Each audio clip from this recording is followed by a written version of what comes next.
Hi అన్న, నా పేరు అబ్దుల్లా. హాయ్. మనము నిన్న సండే కదా, మనం ఏంటంటే కన్నా ఇప్పుడు చెన్నైకి వెళ్ళినాము. అక్కడ బ్రాడ్ పెట్ మార్కెట్ అనేసి చూడండి ఎలా ఉన్నదో. ఇది ఇక్కడ గింజలు అన్నీ అమ్ముతారన్న. మీకు ఇంట్రెస్ట్ ఉంటే ఒకసారి వెళ్ళండి, నేను చెప్తాను అడ్రస్. ఏం లేదన్న, ఫస్ట్ నేను ఇప్పుడు ప్రొద్దుటూరు కదా, ఎర్రగుంట్ల నుంచి చెప్తాను చూడండి ట్రైన్ ఎక్కడికి వస్తుంది అనేసి. ట్రైన్ అయితే కనుక మనకు ఎర్రగుంట్ల నుంచి నైట్ 10 o'clock ఉంది. సాటర్డే రోజు మనం వెళ్ళొచ్చు. అలాగే మనం అక్కడ వెళ్ళిన తర్వాత ఎగ్మోర్ అనే రైల్వే స్టేషన్లో దిగుతాము. అక్కడ నుంచి 50 రూపీస్ ఇస్తే బ్రాడ్ పెట్ మార్కెట్ అని చెప్పామంటే కనుక సండే నేడి ఇక్కడ జరుగుతూ ఉంటుంది సంత. అక్కడికి వెళ్తే కనుక మీకు ఏవి కావాలంటే దొరుకుతాయన్న. చూడండి ఎన్ని రకాలు ఉన్నాయంటే అన్ని రకాలు ఉన్నాయి. ఇదిగోండి ఇవన్నీ అక్కడ అమ్మేటాయన్న. ఇక్కడ మీకు దొరకండంటూ ఏది లేదు. ప్రతి ఒక్కటి దొరుకుతుంది అన్న. చూడండి మేమైతే వెళ్ళి ఉన్నాము. ఒక్కొక్కటి రేట్లు కూడా నేను చెప్దాం అనుకున్నాను.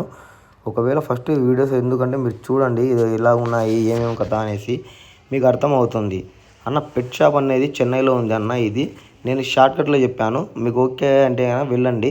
ఇదిగో చూడండి ఎలా ఉందో పెట్ మార్కెట్ అనేది. ఇదంతా మార్కెట్ అన్న. మార్కెట్ అంటే మార్కెట్ కాదు, ఒక సంత లాంటిది. ప్రతి ఒక్కరు వచ్చి ఇక్కడ తీస్తూ ఉంటారు అన్న. ఇదిగో చూడండి, ఇది నా రింగ్స్ తయారు చేశాను అన్న. రింగ్స్ మీకు ఏ రింగ్ కావాలంటే ఆ రింగ్ ఆయన తయారు చేస్తాడు. అమౌంట్ వేస్తే కనుక చాలా ట్రస్టెడ్ అన్న ఆయన. మనం కూడా ఇప్పుడు ఆర్డర్ ఇచ్చి వచ్చాము ఆయన దగ్గర. ఇదిగోండి ఇక్కడైతే ఆల్ మిక్సింగ్ సీడ్స్ ఉన్నాయి.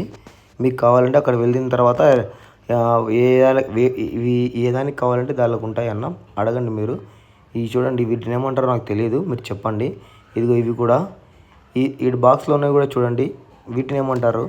ఇక్కడైతే ర్యాట్స్ అంటారు కదా, దీనిలో ఎలుకలు. ఇక్కడ మీ మాటల్లో ఏమంటారు చెప్పండి అన్న, ఓకేనా. ఇది చూడండి చేపలు అయితే ఎన్ని రకాలు కావాలంటే అన్ని రకాలు ఉన్నాయన్న. మీరు పోయి తీసుకోండి, నచ్చినవన్నీ మంచివి ఉన్నాయి. పావురాలు ఉన్నాయి, కోళ్ళు ఉన్నాయి, ప్రతి ఒక్కటి ఉన్నాయన్న. మీకు ఏమేమి కావాలంటే అవి ఉన్నాయి. కానీ మీరు పోయేటప్పుడు మాత్రం ఇక్కడ కాస్త అన్నీ ఫస్టే చూసుకొని వెళ్ళండి అన్న. ఎందుకంటే కనుక మీకు ఎక్కువ ఛార్జెస్ పడతాయి అనేసి టెన్షన్ ఏం లేదు. నేను చెప్తున్నా కదా అడ్రస్, ఆ అడ్రస్ ప్రకారం వెళ్ళండి. ఏం లేదన్న, ఫస్ట్ మీరు ఎక్కడైనా ట్రైన్ ఎక్కండి.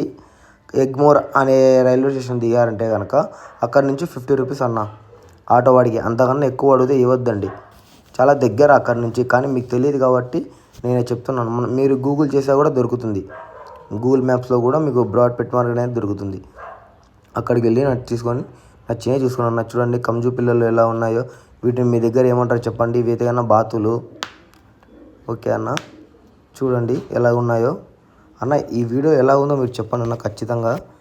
నేనైతే కనుక ఇవన్నీ మ్యాక్సిమం తీయకూడదు అనుకున్నాను. ఏదో మన ఫాలోవర్స్ కాస్త పెరుగుతారనే దానికోసం అనేసి తీశాను. నచ్చిన లైక్ చేయండి అన్న. ఇది కన్నా మనం యూట్యూబ్లో పెడతామన్నా, ఇన్స్టాగ్రామ్లో పెట్టలేము ఎందుకంటే చాలా పెద్ద వీడియో కాబట్టి అన్న. చాలా థ్యాంక్ యూ అన్న వాచ్ చేసినందుకు ఇదంతా అన్న. మీకు నచ్చితే కన్నా కొంతమందికి ఫాలో చేయమని చెప్పి నాది స్టోరీలను పెట్టండి అన్న. స్టోరీగా పెడితే కన్నా నా వీడియోస్ మీకు అక్కడ చాలామంది రీచ్ వచ్చిందన్న. మీ వాళ్ళల్లో కూడా మేకలు ఇవన్నీ అన్న ప్రతి ఒక్కటి దొరుకుతాయి అన్న. మీకు గింజలు కావాలంటే గింజలు కూడా దొరుకుతాయి ఫ్రెండ్స్. చూడండి చేప పిల్లలు చూడండి ఎలా ఉన్నాయో. ఇవి కూడా అమ్ముతూ ఉన్నారు అక్కడ. నచ్చినవన్నీ మీకు కొనుక్కోవచ్చు. మీకు ఏవి కావాలంటే అవి ఉన్నాయి. కానీ మీరు ఒకటి అక్కడ తీసుకునేటప్పుడు వాచ్ చేసుకోండి అన్న. ఇంకొకటి ఏంటంటే అంతా అక్కడ ప్రతి ఒక్కరికి తెలుగు వస్తుందన్న.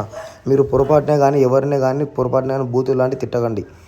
అంటే మీరు మాట్లాడకుండా తిట్టుకోకండి. ఎందుకంటే కనుక వాళ్ళకి అర్థం అవుతుంది. అది మాత్రం గుర్తుపెట్టుకోండి అన్న. చాలా ఇబ్బంది పడతారు మళ్ళీ. ఎందుకంటే అక్కడ మీకు చెప్పుకోవడానికి ఏమి ఉండదు. అట్లా అందుకోసమని నేను చెప్తున్నాను. అంటే వేరే వాళ్ళు మన ఆంధ్ర వాళ్ళు ఒక అన్నం తిట్టారు, దానివల్ల ఇష్యూ అయింది అక్కడ. అందుకోసమని నేను చెప్తున్నాను అన్న. మీరు మాత్రం జాగ్రత్త, ఏ తలగానే తెచ్చుకోకండి. కానీ పోయారంటే కానీ మంచిగా ఉంటాయి, తీసుకోండి. కానీ మంచిగా అక్కడే చూసుకొని తీసుకోండి అన్న. పొరపాటున ఏమన్నా డిసీజెస్ లాంటివి ఉంటే మళ్ళీ ఇబ్బంది పడతారు. థ్యాంక్ యూ అన్న వాచింగ్ దిస్.